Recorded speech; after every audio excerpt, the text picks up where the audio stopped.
The first time I wrote about addiction was in the mid 1990s in a creative writing class at Columbia University. The professor asked us to write about something beautiful from our childhood. I wrote about Teresa, my friend Ulysses' mom who got lost to crack like so many of our people did in the 1980s. Teresa became the neighborhood crackhead.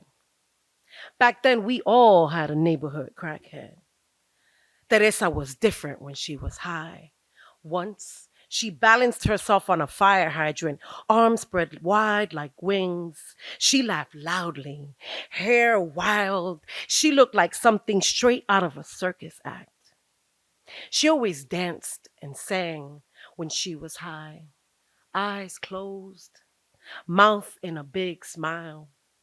It was the only time she wasn't ashamed of her rotting teeth. Todo tiene su final, nada dura para siempre. As the song went on, her smile became a frown, and tears came, soft and quiet. I'd watch her and wonder at how beautiful and sad she was at once. When that professor returned my piece, he said, "This isn't writing." He didn't have the cojones to look at me when he said it. He was telling me what the world told me at every turn. There's nothing beautiful about your people or where you come from. My Brooklyn is the gritty Brooklyn of the Domino's Sugar Factory and the rainbow colored vials in the gutter, La Borinqueña hanging from clotheslines across avenues. Brooklyn in the era of Adidas tracksuits and fat laces. Hip hop when it was just an embryo. And freestyle music blasting from the passing cars of the jodedores. The bass so loud you felt it in your chest a block away. I'm not saying crack was beautiful. Esa droga desgraciada destroyed us. I'm saying people can be imperfect and still be remembered as beautiful.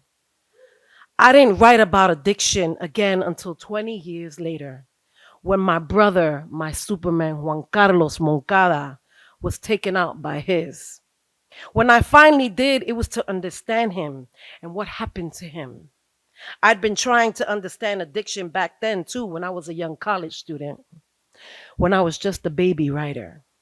I wanted to understand why the government didn't do anything, why they left us there to rot. I wanted to understand what crack did for Teresa that helped her escape those ghosts that she never talked about. Why did my beloved brother Juan Carlos turn to heroin and crack when he died in 2013 after a 15-year struggle with addiction? I became obsessed. I wanted to know why he snorted it the first time, why he picked up that needle. I see now that I see now that this want to know and understand goes back to the 1980s, back to when crack ravaged our black and brown neighborhoods. What happened to you, Superman? What happened to Teresa?